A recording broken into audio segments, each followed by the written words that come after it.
Please welcome, today we have a fascinating guest, somebody I had the opportunity and the pleasure to speak to, and I wanted to do it again as soon as possible because his life, by every stretch of the imagination, it embodies the word fascinating.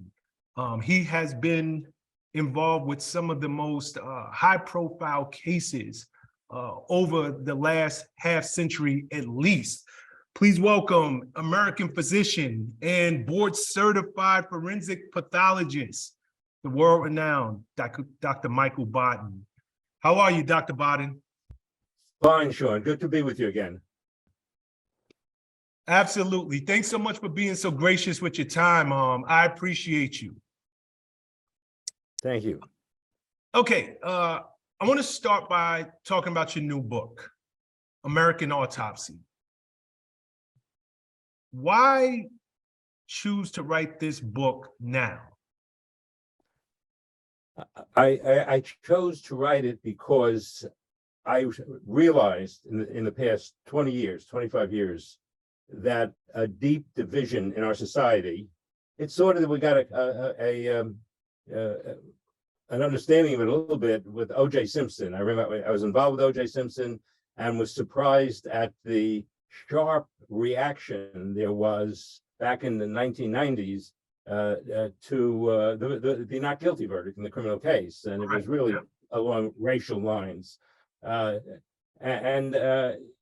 made me appreciate more about the role of medical examiners, police, prosecutors, in creating this division, especially since 2007, when Steve Jobs developed the iPhone and suddenly realized that a lot of things that I was told by police when people died in custody was not correct.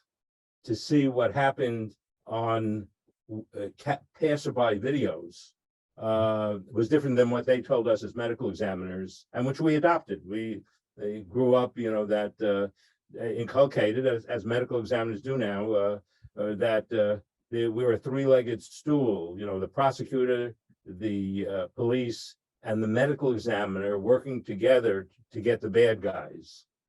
And I had a realization as I developed as a medical examiner that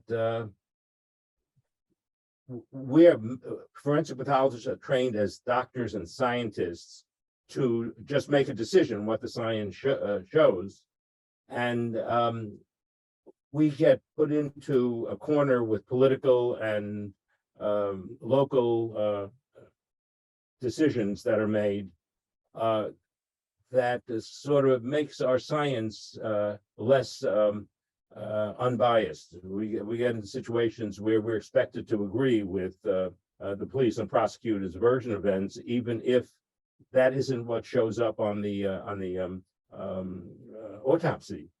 And this was just the reason I started the book, was the George Floyd death showed how clearly not only that the police and the prosecutors are involved, but how the medical examiners are part of really a corrupt system, where the reason I was called to do a second autopsy in George Floyd was because after 4 days after the Floyd's death, the prosecutor came out with the decision that the prosecutor and the medical examiner in Minneapolis had determined that the police restraint of Floyd had nothing to do with his death.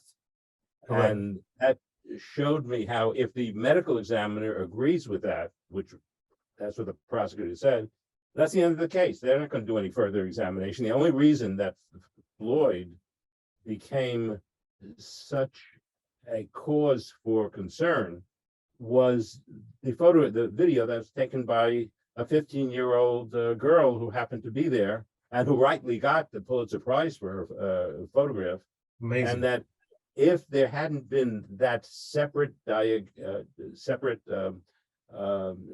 video that was public, that was made public by the individual who took the video, not through police channels, that I thought I should look at all my similar cases. I picked about 20 cases that I've been involved with, involving deaths during police restraint. There are lots of cases of deaths during shooting and police encounters. Right. Those are easily identified, get into the press, can be picked up by death certificate examinations, as the Washington Post are doing, because there's no database that's been created to gather how many deaths occurred during police encounters. And in order to be able to analyze them to determine why there are such deaths, we've got to make a national database, look at the cases, see what the circumstances are, and try to develop strategies to improve conditions so that there aren't such deaths. And there have been some number of investigations going on that about from the New York, the Washington Post, that there are 1,000 shooting deaths a year now involving police encounters with unarmed men, with almost always unarmed men. And there are other studies that show that more than half of deaths during police encounters of civilians are not reported on death certificates. That's me and my forensic pathology colleagues who make up the death certificates when people die in police encounters.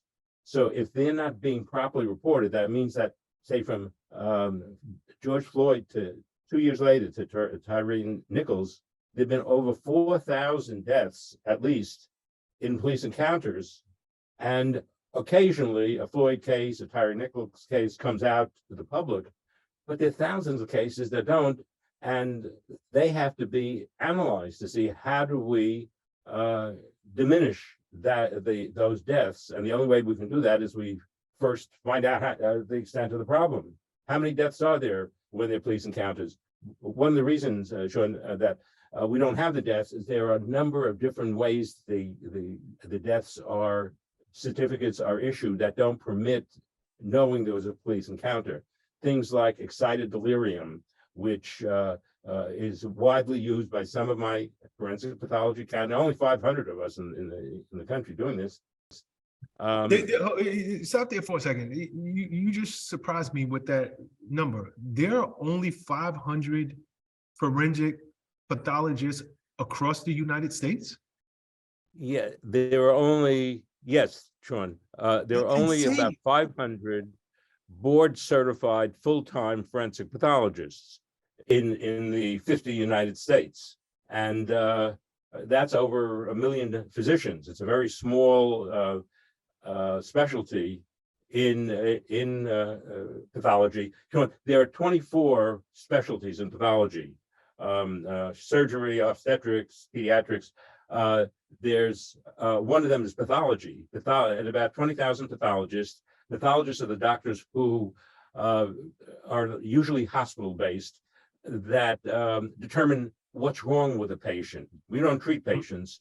We, by the blood test, the laboratory test, the urine blood test, DNA tests, biopsies that are taken during surgery, before surgery, tell the treating doctor what the disease is. We're able to find out what the disease is. And 92% of people die of natural diseases. Cancer, heart disease, they're the specialty of hospital pathologists. 8% of pathologists deal with unnatural deaths or with people who die outside of hospital from accident, suicide, homicide. All those deaths are the specialty of forensic pathologists. Deaths during police encounters, drug overdose deaths, all come within our purview. So if the pathologist who does the autopsy, like with George Floyd, determines that the cause of death, say, is this excited delirium stuff that's common, or is due to sickle trait. Sickle trait has no harm, 8% of Black people have sickle trait. That is, one parent had a sickle gene. The individual is perfectly healthy. Many Olympic champions have been had sickle trait, didn't even know it. For example, that's used if somebody in police custody dies from during the encounter and has sickle trait. That'll be put on the cause of death on the death certificate. The fact that there was a police encounter, and as with George Floyd, that's one of the reasons this concerned me so much. Whether it's Eric Garner, George Floyd, a whole bunch of other people, when they say I can't breathe, the reason they can't breathe is because the police restraint is preventing them from breathing. The way it works, Sean, I think we discussed this once before, is that the diaphragm, the most important, one of the most important muscles in the body is the diaphragm. While you and I are talking, our diaphragms are going up and down in our chest about 15 times a minute. Every time it goes up, we exhale. Every time it goes down, it sucks air into the lungs, and we inhale. And that's why people like Floyd saying I can't breathe because there's so much pressure on me, on my chest and neck, that I can't inhale because my diaphragms won't go down, because I'm lying on face down. There's pressure on my back when you're lying in the prone position with pressure on the back from the knee in your back, or while they're trying to put handcuffs on. It pushes all the the liver and the intestine upwards toward the lungs, and prevents the lungs from diaphragms from moving. So the deaths in police restraints are usually asphyxia, because they can't breathe, because either their neck or their back is being compressed, and blood can't get to the brain. Then at the time of the autopsy, they don't see anything. The compression of the back while the person's on the ground, preventing the diaphragm from moving, doesn't show up on an autopsy. So that's why when the Floyd people, when the prosecutor came out and said the autopsy didn't find any evidence that the police restraint had anything to do with Floyd's death, the response from a lot of doctors was, "What do you expect to find? There's nothing to be found. You got to look at the video as to what had happened." The autopsy, all autopsies, really, medical examiners' autopsies, begin at the scene of death. That's where we find out. See, that the hospital doctors, pathologists, when they do autopsies, they've had days and weeks of hospital records and all as to why the patient died, about cancer, again, heart disease, Alzheimer's. They have all those records. When medical examiners are involved, most of our deaths are outside the hospital. They don't get in the hospital. In the street, if the fights, they may be hit by a car, and we have to go to the scene and see whatever information we can get at the scene. And that's why with Floyd, there was such an outrage, because everybody could see from the witness photographs that the police were preventing him from breathing. He kept saying 20 times or so, "I can't breathe, I can't breathe." And the police think, well, if you say you can't breathe, it's a manipulation, because we know, and I assume we're taught, that if you talk, that you're breathing. And that's not true. I'm talking, bloviating to you. I'm not breathing right now while I'm talking in this fashion. So I could say, I can't breathe, I can't breathe, I can't breathe. And the police, now, if they're taught that, that's a serious training issue. One of the issues that a database will help define is how many people die, where do they die? Do they die in certain areas more commonly than others? What's the makeup of the people who die? And the ability to be able to deal with it comes only after we get certain information. Is it a one bad apple that's causing the death, or is it a structure of the way the institution functions? And we can get that information from a database. As in most scientific stuff, you first have to see what the problem is. When I knew as a young medical examiner that we had situations where police did bad things, but we were taught he's a bad apple. Nobody else does it that way. And then as I've lived long enough to see lots of deaths in medical examiner world, I realized that this is a common situation, not just a bad apple.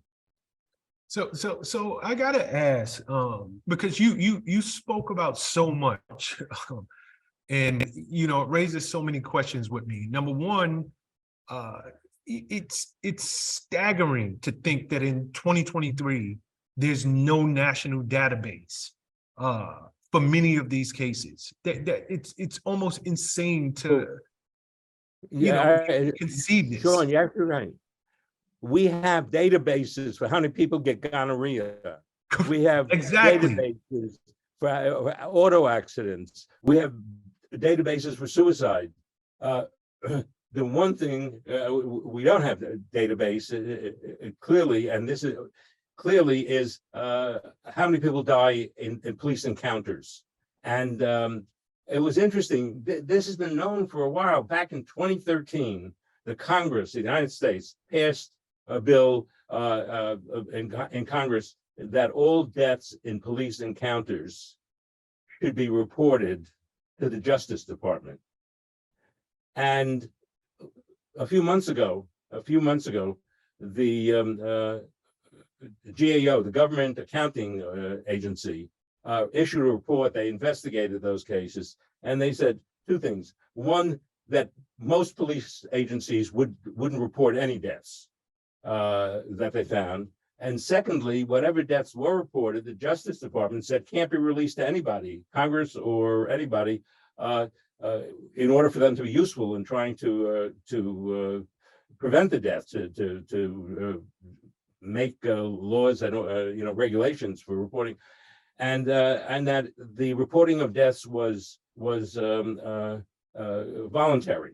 They didn't have to report it. They reported, and then of course the Justice Department said that even if they were the ones we reported, we can't report to let anybody know about, unless Congress allows us to. So it's been nothing has happened with that weak attempt to gather data. And the thing is that it can't be released from the police department. The police department, in the great majority of deaths, 90% of deaths, in my experience, of people during police encounters, the police investigation shows, well, the police office did everything according to policy and protocols.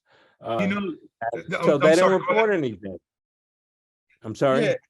No, I said I'm sorry for interjecting, but even as you're saying that, it makes me think, because you're right. We have seen for years, and we have known for years that many of the deaths, and there are a lot of great police officers out there. Like let's start there, that do their job.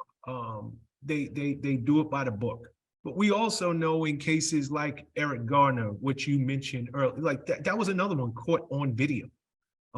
In so many others, we know that there are deaths caused by the police, at the hands of the police, that we see with our own eyes, that either in the past, and don't get me wrong, the world is changing.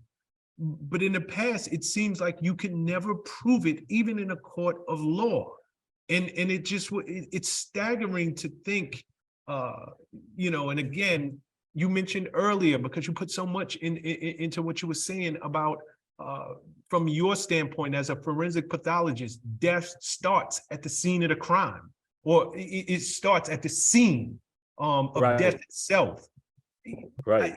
I never understood how so many of cases that we knew, it's obvious this was caused by another person's hand. Even in a court with a jury, it was found that police acted in their right, and it's just insane.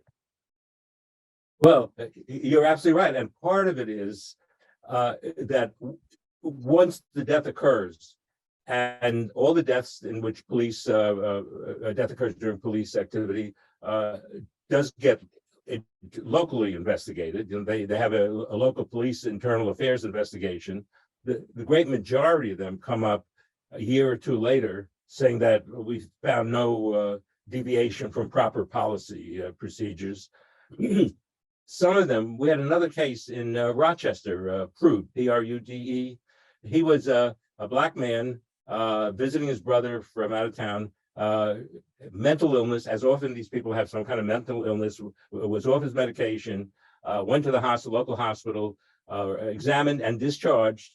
Then within I think a day or so, was found running around nude in the street. The police are called, and immediately the EMT comes and says it's excited delirium. An autopsy is done, and the medical examiner, because he's seen by many and videos taken, show him nude. He doesn't have any weapon, being subdued by police, a spit mask being put over his head, which can prevent breathing. I remember this case. Yeah, and it was obviously, and the medical examiner there said it was a homicide caused by police activity.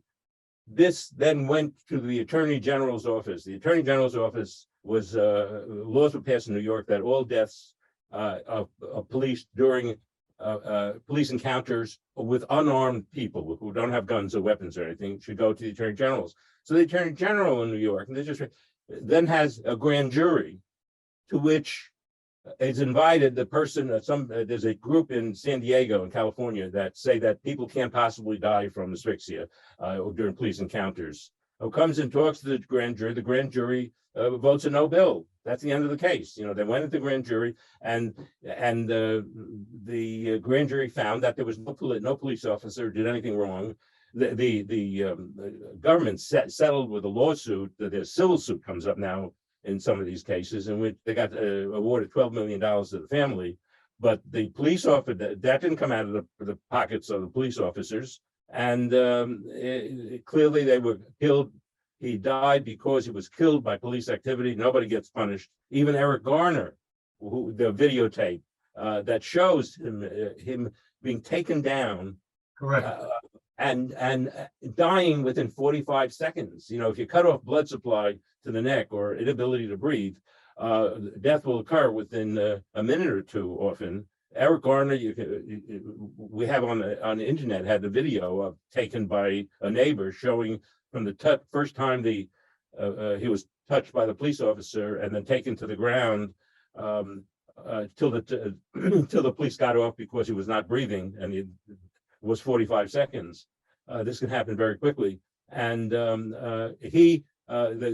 whatever happened with the police investigation and the federal government was investigating the Justice Department, nothing happened for 5 years till the statute of limitations ran out, and the federal government decided they weren't going to take any action, and the police in the New York City police said, well, we had to wait for the federal government to decide what to do, and by now the statute of limitations is over. So I think he was fired 5 years later. The officer who was captured on the video with his arm around his neck, and the other, I think the only persons who got punished was some EMT person for not doing CPR right away. yeah, it's unbelievable, and you know, I'm listening to you. I mean, my God, the politics run so deep. You can see also, Sean, the reason people don't get punished because police give their own versions of what happened. You know, they make reports, which is with Tyree Nichols, that was captured on some body cams. The thing about body cams, it's usually very up close, hard to tell whose hands are where. And oftentimes, as with Tyree Nichols, the police officer doesn't turn their body cam on. But with the police, there had been established in a camera on the lighting poles in the area. And it's the pole camera that captured the whole beating up of Tyree Nichols. Correct. And And but for that camera that got a wide angle view of what was going on, the police reports turned out to be not accurate. They didn't describe any of the beating part of it, and would have the community, the family would never have known what had happened to Tyree Nichols. You know, I want to interject for a second, because obviously you've been involved in a lot of wrongful death cases. You just named many high-profile cases that we all are aware of. There's another high-profile case that just wrapped, Alex Murdaugh. We know in his case how his wife and his son died. I have to believe that there are, in most cases, we know how the victims die. Why or what are the police or the families looking for from people like you in cases that we clearly know cause of death?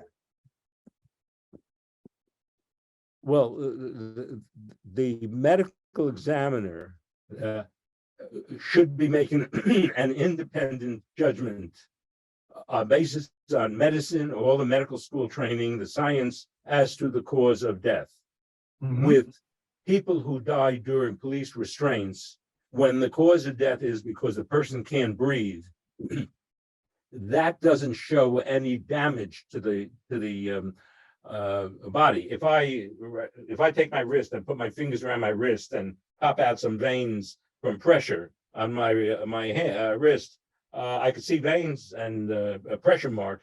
But when I take my fingers off, within a couple of minutes, there's no mark at all. Pressure doesn't cause marks unless a knee on the neck, for example, doesn't cause, or a forearm, big forearm on the neck doesn't cause marks. A tiny ligature can cause marks.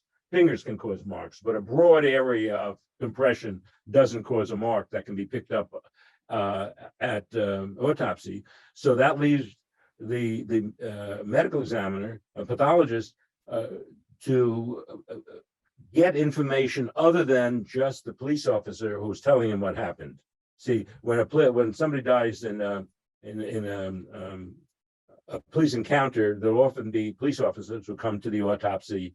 It used to be, I thought that just to find out what the facts were to be able to punish the officer who did it. But it comes out often they come to influence the medical examiner, not to call it a homicide. See, if the medical examiner, like in the Prude case, calls it a homicide, then more action has to be taken. Many of my colleagues feel that, as you partly indicated, most cops are good cops. They don't start out wanting to kill somebody.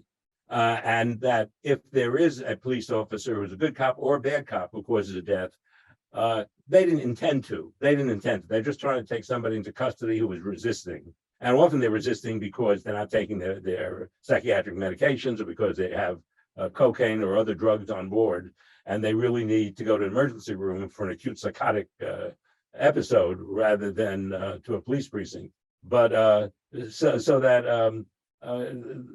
the feeling of medical examiners that it's not right to call it a homicide because they didn't intend to cause death. If you don't call it a homicide, that's the end of the investigation by police.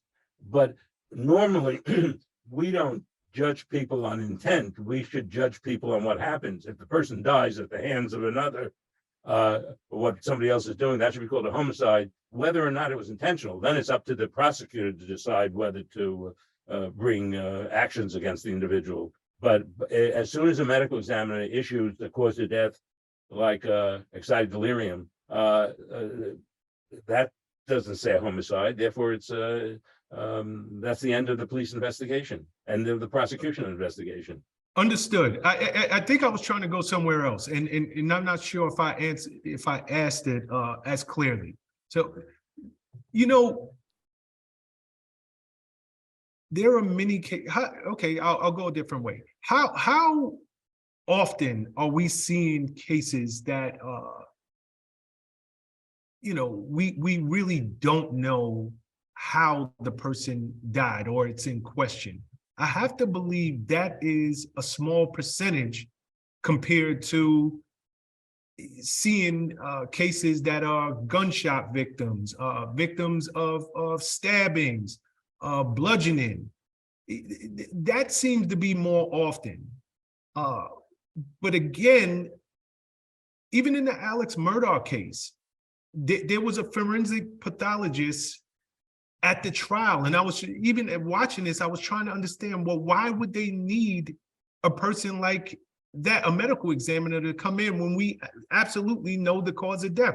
And I'm assuming that this is done very often in criminal cases, whether they're high profile or not, correct? Well, that's correct. That's the usual. That is, when somebody comes to trial in a murder case, invariably in a murder case like the Murdaugh, there's an autopsy done, two autopsies in that case, that show a person died of, both of them, of rifle shotgun wounds. Should it come to trial, the prosecutor then decides they can find out who done it. And in the prosecutors decided that in the Murdaugh case that Murdaugh had killed his wife and daughter, and brought it to trial. In our system of justice, there has to be a defense, somebody, a lawyer, a defense attorney, to make sure that a mistake isn't made, or the degree of guilt, whether it's first degree, second degree, third degree, whether it's capital punishment or something like that, or less, so that there has to be a defense attorney who then gets his or her experts, like including usually another medical examiner, to review what the official cause of death is. With the Murdaugh case, the medical examiners brought in by the defense agreed that it was a homicide, but disagreed for the direction of which the bullet, the shotgun was held. Was the shotgun held close against the head, which is the defense expert said, or from a distance across the arm? Now that make it, so that's how they disagreed, and that would indicate if it was close against the head, for example, the person who did it would have blood all over him because it's such a big understood. Got you about it. So there are issues that they could both agree on. Not always. Sometimes there are people accused of homicides that didn't occur. That's just a mistake by the person died of natural causes. It thought to be a homicide, and that's an issue. But more often than not, the issue between the prosecution and defense is how guilty is the person, which has to do with the sentencing and all.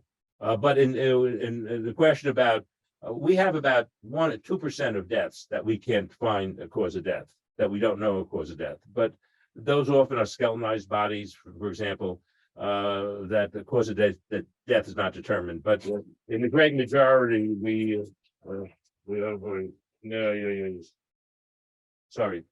great majority of the deaths, there's a definite cause of death.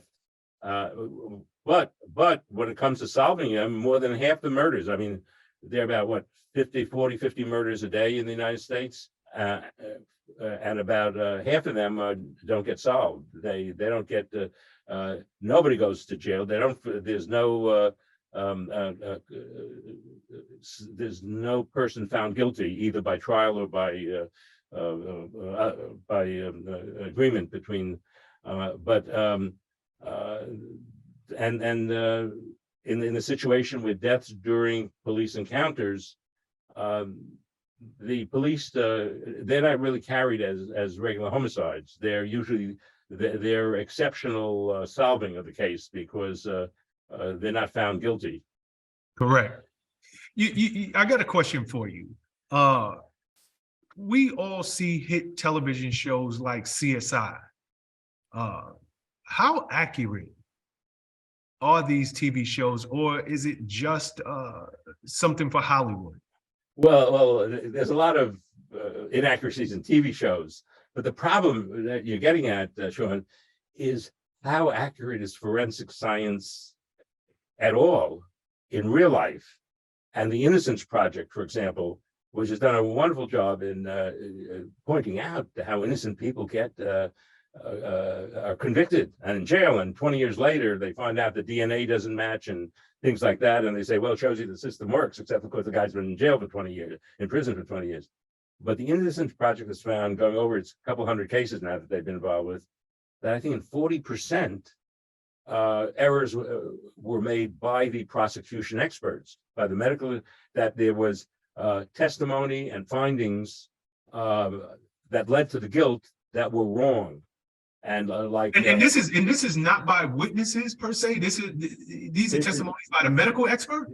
Yes, by the scientific expert. That is, well, witnesses also, because part of it is misidentification, eyewitness identification. That's wrong, but a good deal with the eyewitness misidentifications, the way the police present the pictures to the the photographs to witnesses and get them to point out, and they point out the wrong person on the eyewitness, but also the actual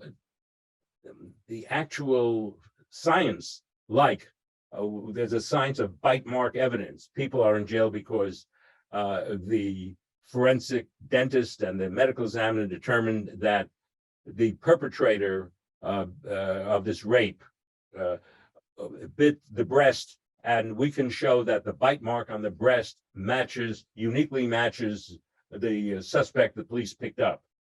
And you wind up later that most often those identifications are incorrect.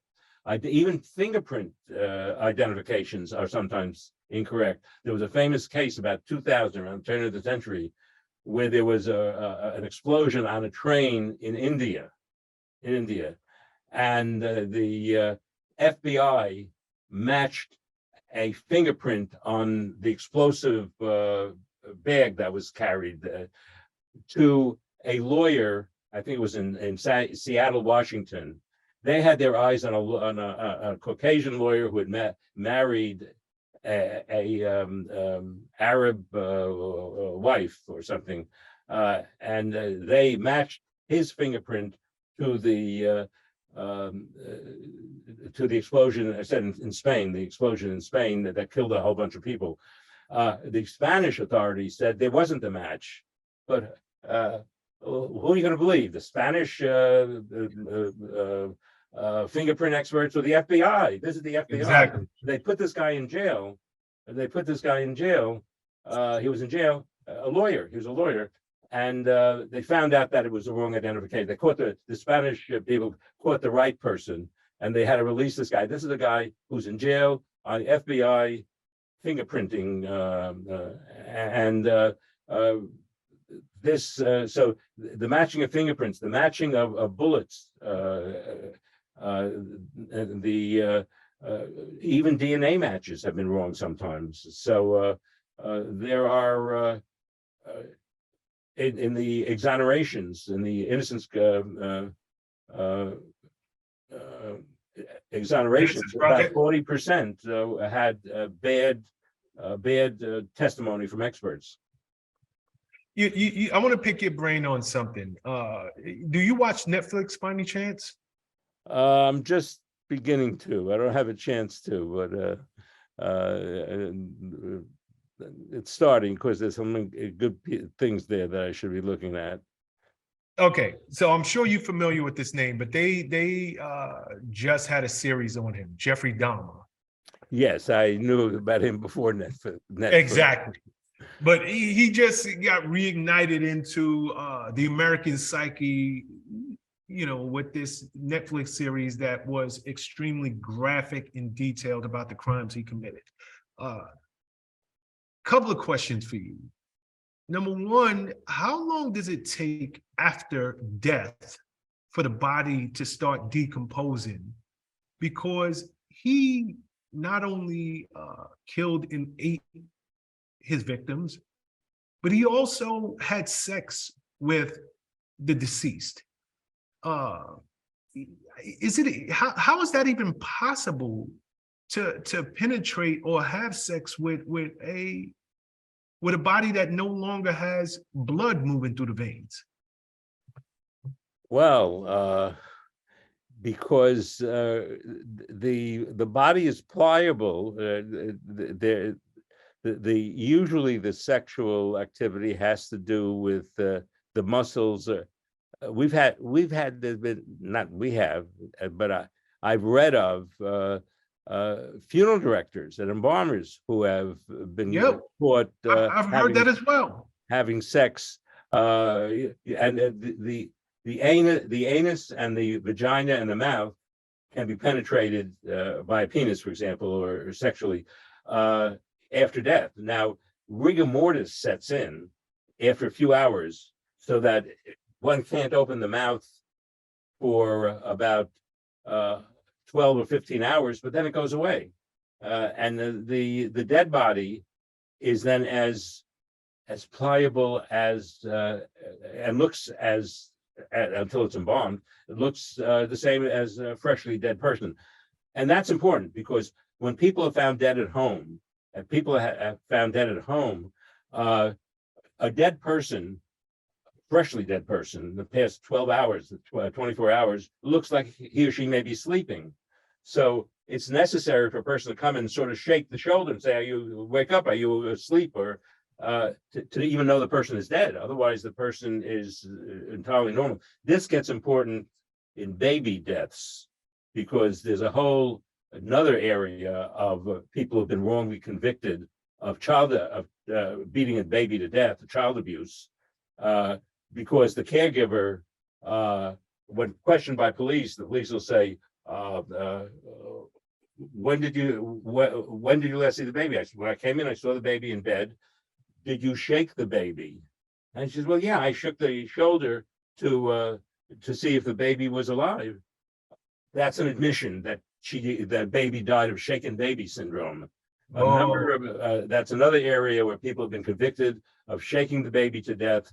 That's got junk science behind it, and that has resulted in a lot of convictions of innocent people. So that the whole area of forensic science is not just police encounters. So we have other areas of mistaken science that have caused conviction of people, or with the police encounters that causes the non-conviction of people. Okay. Wow. Interesting stuff. It really is. I had no idea that the body, obviously in your line of work, this is normal, but I had no idea that the body is still pliable after rigor mortis. That's right. The rigor mortis will set in. And how long does rigor mortis last? It starts in about an hour or two and lasts maybe 24 hours or so, and then goes away. It gets really complete. The body gets completely rigored in about 12 hours. It lasts about 12 hours, complete rigor, and then it goes away. And the body becomes perfectly pliable. And if the body is in a cold area, say in the snow, body will look normal for months if in the cold or refrigeration, because the decomposition is caused by bacteria. And if the body is kept refrigerated, like as is done in autopsy areas, the body stays looking normal and totally pliable after the rigor mortis goes away. I had no idea. I always wondered, I've heard the stories of the embalmers, possibly violating the bodies, if you will, after death. I just didn't think that this, obviously we know that it's possible, but I didn't understand how so. So thanks for bringing light to that. Got a question for you. You testified at the trial of the century, O.J. Simpson. Yes. What is it that you learned, or that you can tell us, that we might not know, we might not be aware of about that case? Because you mentioned it earlier in our conversation, and that case legitimately divided this country along racial lines. So having an opportunity to go over the forensic reports, if you will, Did you learn anything that either conclusively says this man is guilty or conclusively says that he's innocent, or something we just might not be aware of altogether? Well, I gave testimony at the criminal trial and then at the civil trial. At the criminal trial, I testified on behalf of OJ. He was found not guilty.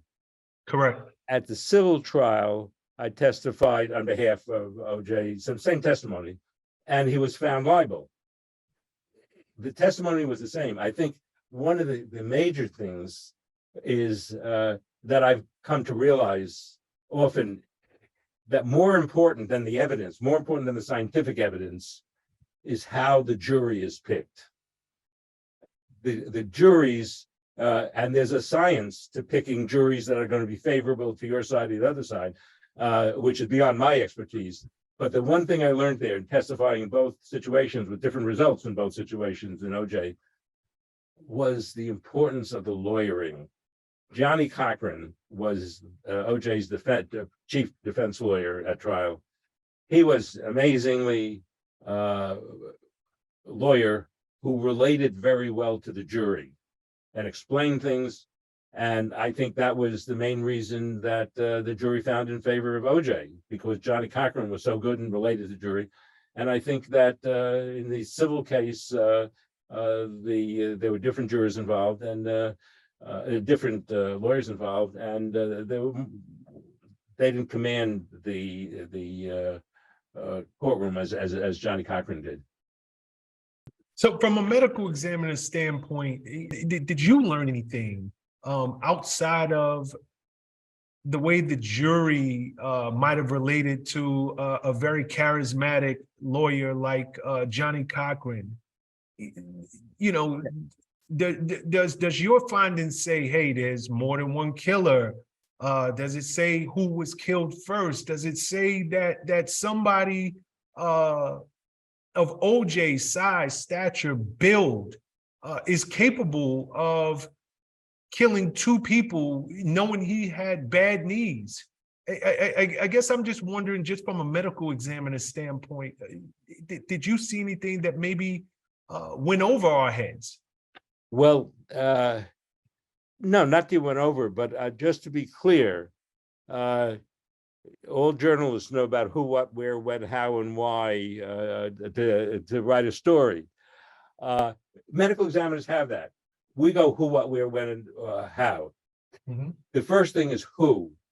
We do not have the ability or to say who done it. Our who is the decedent. We have to be responsible for proper identification of the decedent. When we fill out a death certificate, we got to make sure we're filling out the right person. So the who that medical examiners do relate to is not who done it. That's the police prosecutors' expertise. We are who, what happened. We do where it happened. That's one of the first things we do. We go to a scene and see a body. In our mind, is this originally was there, or was he moved there? And we are automatically looking at the rigor mortis, the lividity, the settling of blood, to see if the body was disturbed after death. So the where is that this is the place where the death occurred. Who, what, where, why? Sometimes we find suicide notes. We talk to neighbors that there's arguments. How is the means of death? And I think that the one thing we don't do and have the expertise more than the juries, and in a sense, we know the science, but we don't know the whole story. I thought initially, the first times I testified, what the autopsy shows is the prime thing that the jury has to know about. I go to the jury and I see that there are 43 other witnesses that are going to testify. All kinds of witnesses, people who saw him, people who didn't see him, people telling the truth, people who aren't telling the truth, the police officers, the friends, the confessions that he may have made, that what the medical examiner contributes most often is cause of death, to make sure.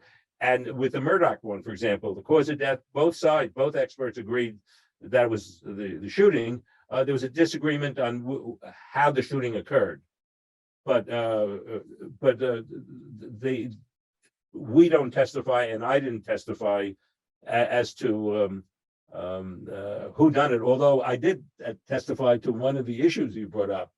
The medical examiner for the prosecutor said, well, he could tell from the autopsy that he was a 6 foot tall, strong male, right-handed, who stabbed him from the front, stabbed Goldman from the front, for example. And I said, well, we can't do that. He could have been a midget who was right-handed who stabbed him from behind. We can't tell from the stab wound where the person is standing or how tall or short the person is. That was given in as part of the prosecution case against OJ, that it fit him exactly. And I could say that may or may not be so, but the medical examiner can't make that decision. We don't know that from the stab wounds, how tall somebody is, and for example. Understood. Switch topics with me for a second. Another high profile case, and you made shocking claims, if you will, and really confirm what many people believe to be true. I'm speaking of Jeffrey Epstein. Jeffrey Epstein allegedly died by suicide in his cell. I believe Epstein's brother reached out to you and asked that you do a private, independent review autopsy of the body. And you came back and said in your findings, you believe it to be consistent with homicide. What was it in your findings that led you to believe that this was not suicide, but homicide? Yeah, actually, Jeffrey Epstein's brother reached out to me, but he reached out to me on behalf of the estate, of Epstein's estate, just legally. And they called me immediately after Epstein was found and asked me to attend the autopsy. So I came the next day. So you attended the original I was autopsy. present at the autopsy at the medical examiner's office, discussed findings with the medical examiner who was doing the autopsy. And what was found in my presence, and which I examined, was that there was a ligature mark around the neck, which was photographed. That photographs were taken that I requested there, and that on the internal examination there were 3 fractures of the neck. The hyoid bone just below the jawbone was fractured, and there were 2 fractures on the Adam's apple. The Adam's apple is the tracheal cartilage. 3 fractures. There were hemorrhages in the eyes. And that this was much more typical for a homicide than for a suicide by hanging. The hanging really puts the mark would normally be under the jawbone. So the ligature would go up to the jawbone and stop, and that's above the Adam's apple. So you don't get fractures of the Adam's apple. It's unusual to get fractures below because the ligature is above. This ligature was in the middle of the neck, which is more like a garroting homicidal ligature strangulation, not by somebody who was hanging.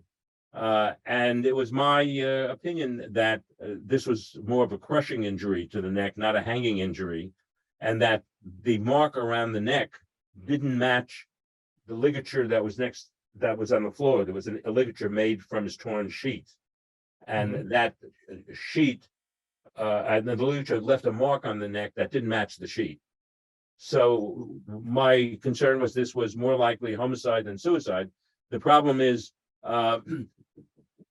we still to this day don't know what the scene of death looked like. Apparently, the 2 guards who were at the site, who were supposed to look into his cell every 30 minutes, failed to do that. They didn't. They marked that they did all. They went every 30 minutes, but they're seen on the security thing not going there for about 10 hours. For about 10 hours, so that and they had refused to tell anybody what they found when they opened the cell and whether the cell was locked or unlocked when they found Epstein.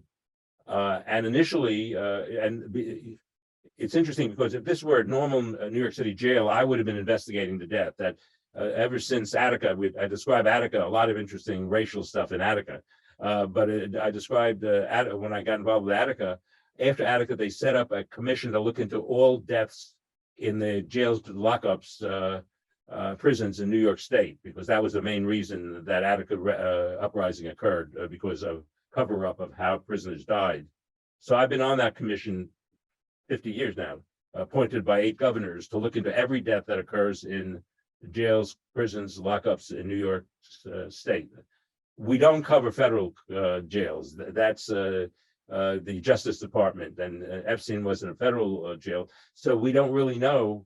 There's been no public release of any information from the FBI investigation as to how the body was found, whether it was hanging, who cut him down, whether it was on floor, sitting on the floor of the jail, and why the video was. There were 2 different videos on the cell floor and on his individual cell, which were not functioning at the time. How the doors were, whether the doors were locked or unlocked. Those things we still don't know. But as far as the autopsy alone, it would be more consistent with a homicidal ligature strangulation rather than a suicidal hanging. Okay, out of curiosity, I know you attended the autopsy and observed, but you didn't actually perform it. That's correct. The medical examiner who performed the autopsy, does he or she share your opinions as to cause of death? Well, that's what the medical examiner who did the autopsy, a very fine female medical examiner, issued the death certificate as undetermined pending further study. Huh. Because she realized that this was even though the officers were saying that this was a suicide, it was unusual enough that the death certificate was issued undetermined pending further study. 4 days later or 5 days later, her boss, the chief medical examiner, overruled that and called it a suicide. She wasn't there. The medical examiner who overrode it was not present at the autopsy, but she overruled it and made it a suicide. Most people who die of hanging are suicides automatically, but we don't even know if he was found hanging. Correct. By the 2 guards. The 2 guards, it's interesting. They were charged with a federal crime. They could have gone to jail. It went to court. It was going to go to court to find why the hell are they not giving that information out?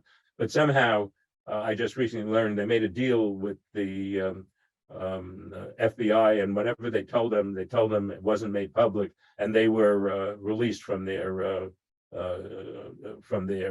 arrest after discussions with the FBI and the Justice Department. But that whatever they said happened, how the body was found was not has not yet been released. Okay, so I don't want to imply or insinuate anything, but we discussed earlier in this conversation about the 3-legged stool, whereas the medical examiner, if you will, that it should be in partnership, or is expected to be in partnership with the prosecution, which is also expected to be in partnership with the police. So when 2 medical examiners are coming up with very different findings, and 5 days later, the boss determines that this was not homicide, is it me being far-reaching to think that this could possibly be a case of the 3-legged stool? Well, sure. See, the problem is that all medical examiners, when we start out, work with police. They're the ones who come down, give us information. We're finding out, and I see the Tyree Nichols investigation. That's what showed that what the police tell the medical examiners and what they file in the official course of duty is often not correct. And the only reason we know with Tyree Nichols is because it became such a public issue as to how he died because of the one video that showed the poll video. And I think that so that medical examiners, and as I learned, dealt often with police, often with the same prosecutors, the same police, and we're all there to do justice, allegedly. Then you find out every now and then police give false information. Well, that's the bad apple kind of thing. But I think that part of the problem is that we wind up feeling that we're that some of our people part of the prosecution team, and that works more or less well in the normal course of business. We're all trying to find understanding.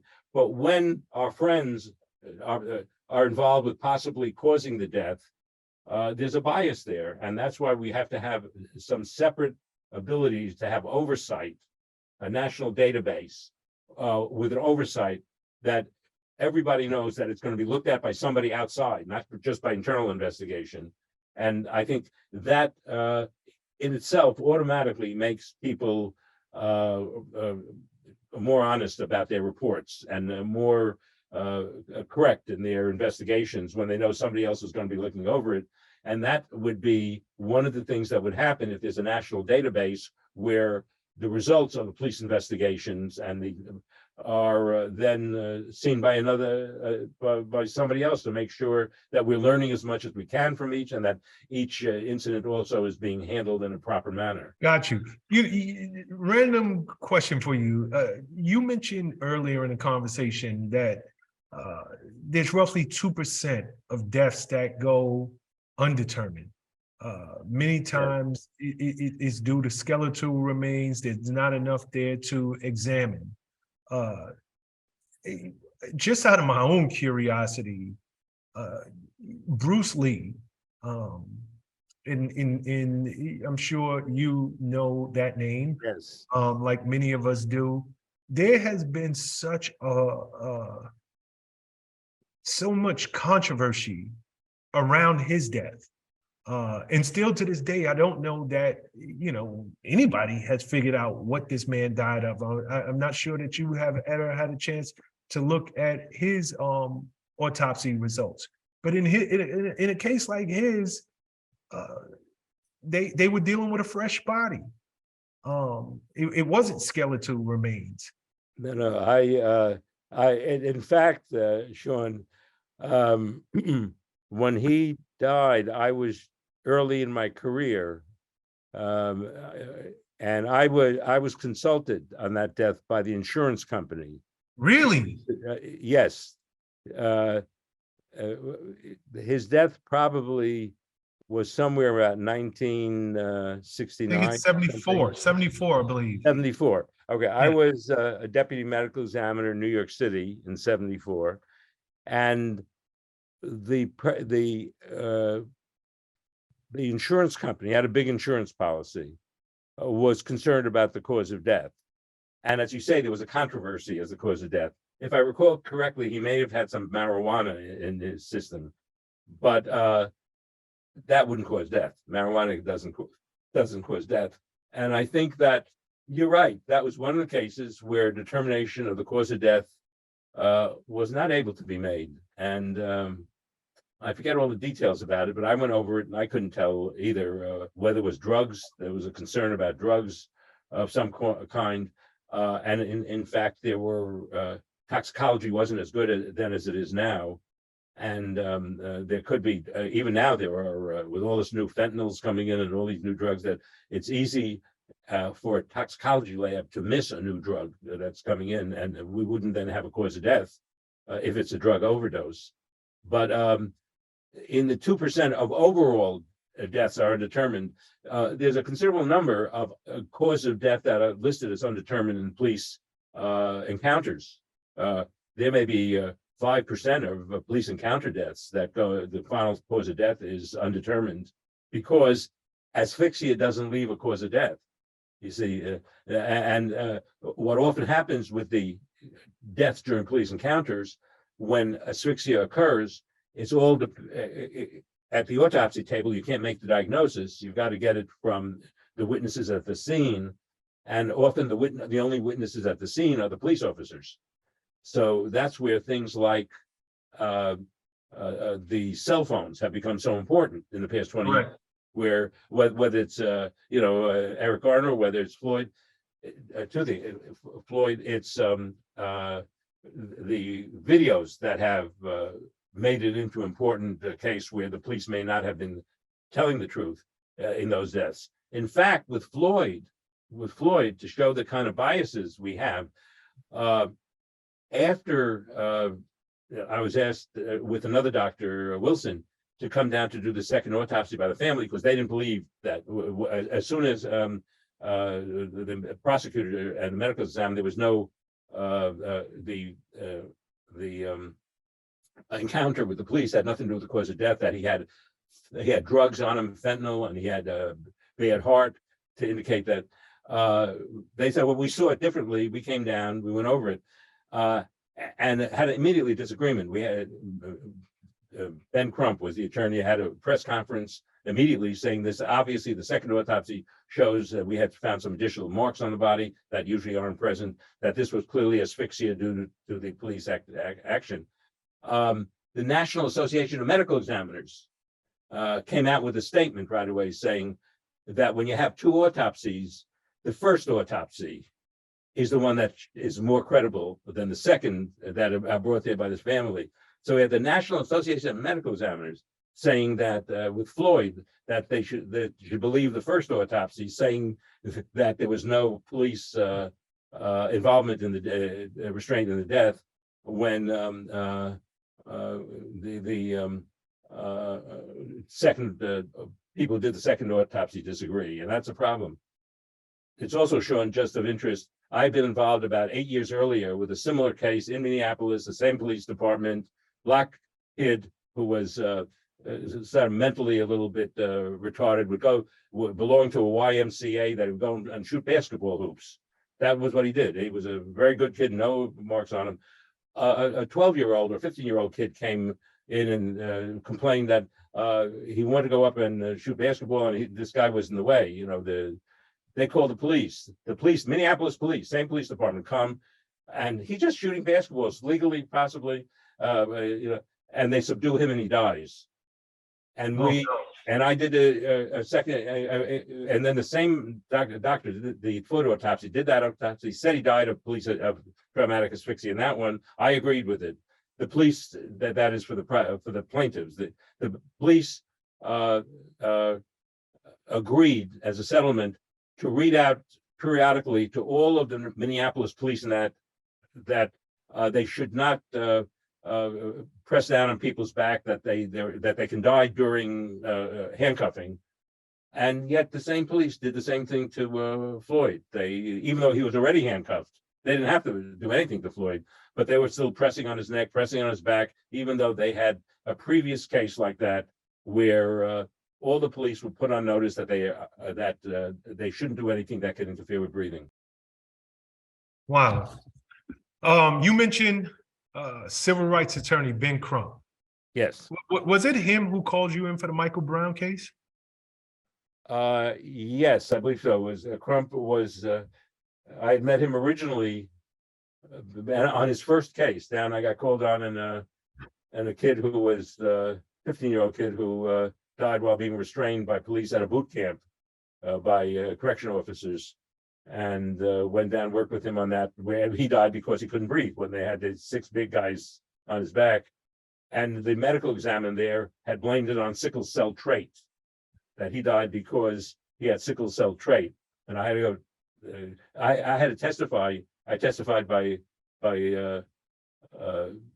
telephone to the Florida legislature or something, because they looked into it and they awarded sorry, $5 million or something to the next of kin. But when it came to the trial, there was a trial that a criminal trial against the officers involved. He was found not guilty. They were all found not guilty in causing the death. Not shocking. In a criminal trial. Yeah, not shocking. I want to talk about Michael Brown for a second. Okay, we're getting there. Okay. How much time do I have left for you? Because I'll go into general questions. About 15 minutes, 10, 15 minutes. I don't want to take up all your time. Okay, I'm fine. So let's skip Michael Brown then. Are you ready? Yeah, I'm here. 3, 2, 1.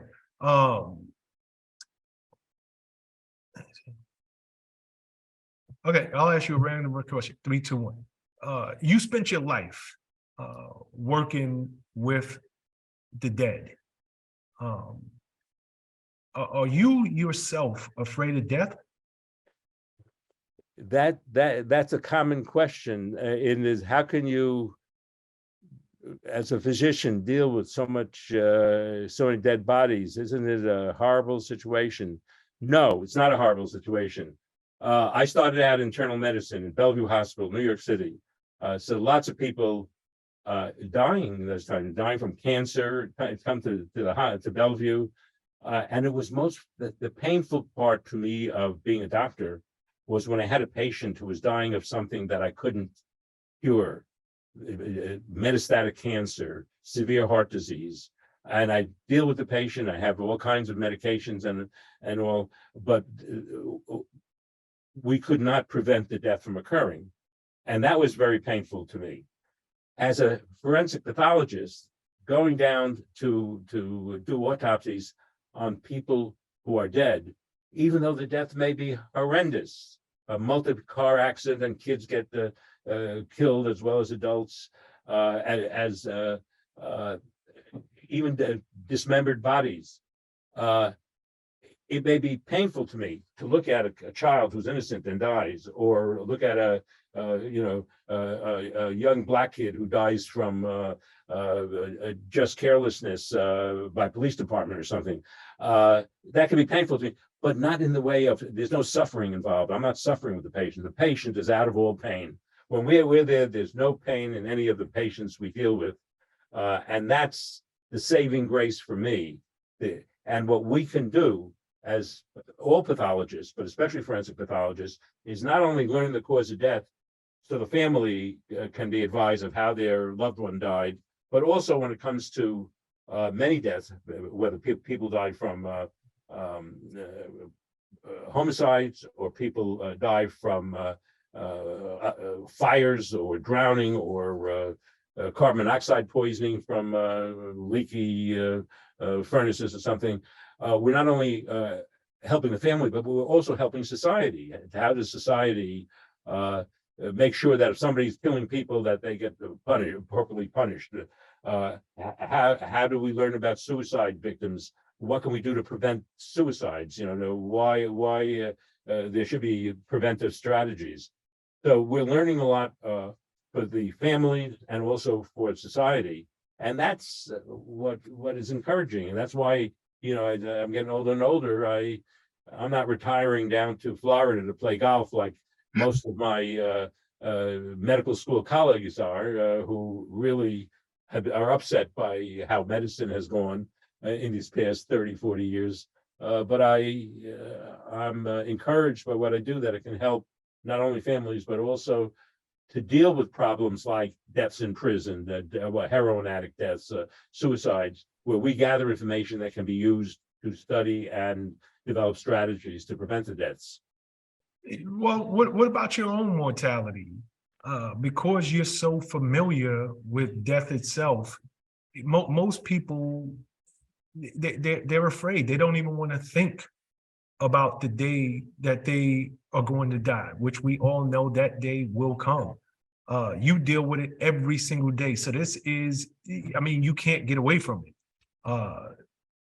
Are you like most people who choose not to think about your own mortality, or you know, have you developed some type of relationship or comfort with the fact that I'm gonna one day leave here?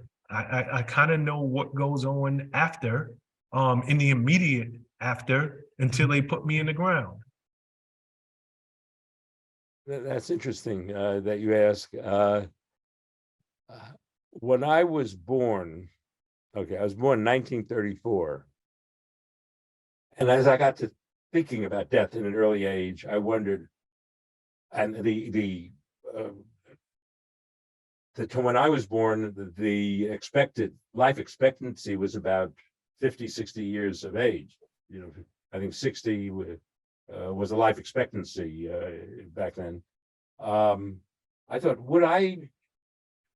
could I possibly live long enough to see the year 2000? That was what my thing. If I could live, I would outlive my life expectancy if I reached the year 2000. And I must say, I was very happy when I got to the year 2000. And ever since then, every time I wake up in the morning, I'm glad to be awake. I'm in an area at a time when any day I could die from just whatever at my age. I've outlived my life expectancy. And I think that should I die in my sleep or whatever, the most common reason people die at my age is heart disease and heart attacks. The person who's dying doesn't have any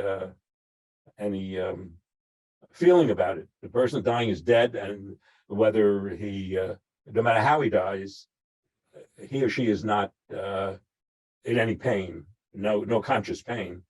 And my feeling is,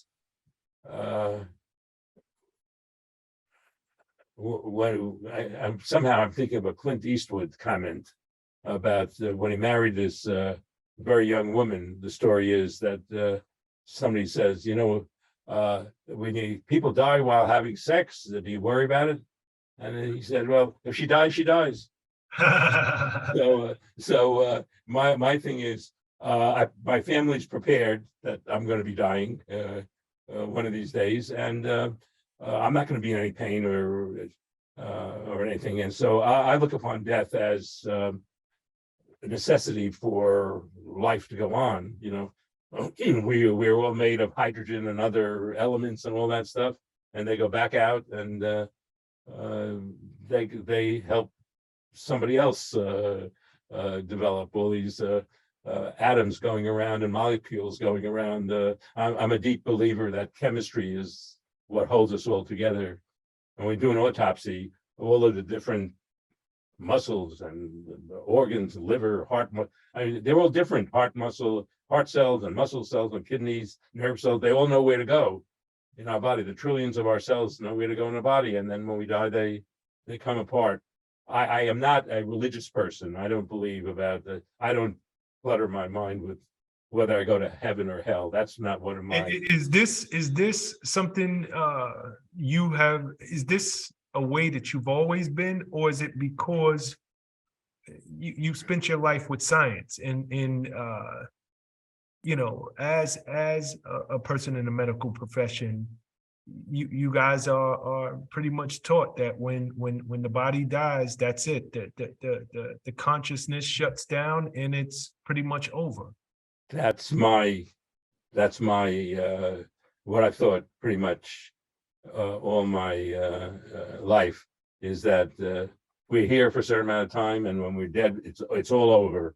And except the kinds of information we give our family, that our lives cease. We don't have any concern. I don't have any concerns about the afterlife. It makes it easier to die that way too. I'm sure it does. Dr. Bodden, I appreciate your time, buddy. Again, I learned so much from you.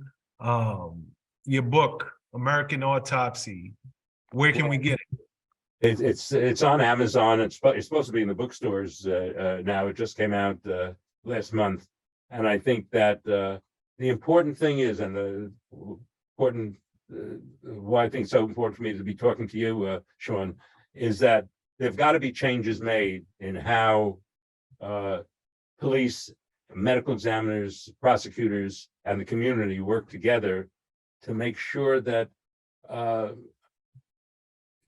unnecessary deaths can be prevented, and that there is a severe problem that has social issues. And when you said that, talked about O.J. Simpson, what showed to me was the extent of the black-white division in this country. I knew there was a division. I didn't realize how.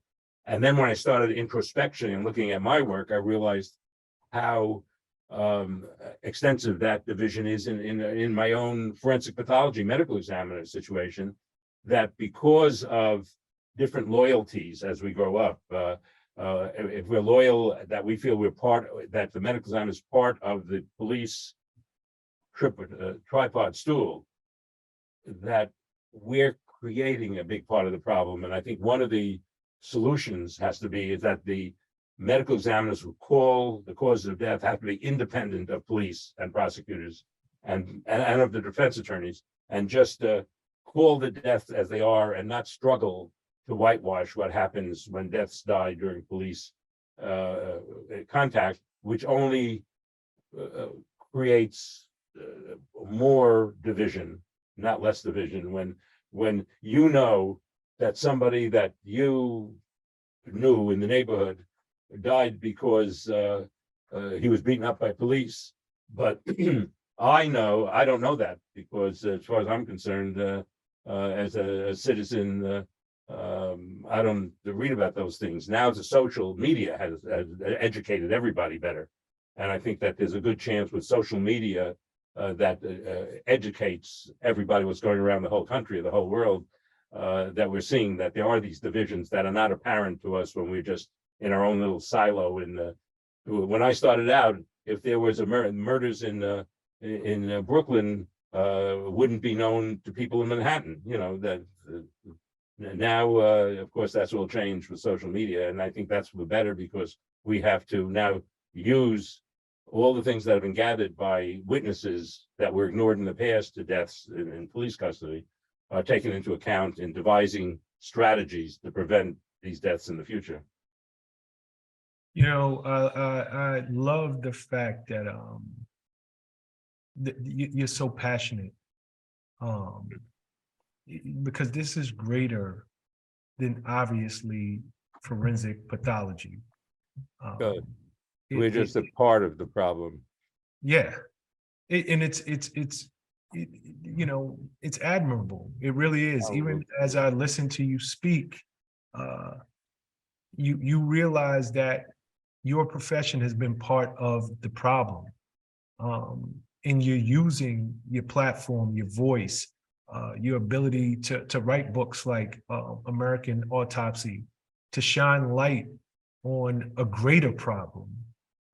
So the fact that you are so passionate just about bringing light to these inequalities that have been just commonly accepted for many years. Police are right, the bad guys are wrong, and they can never get it wrong.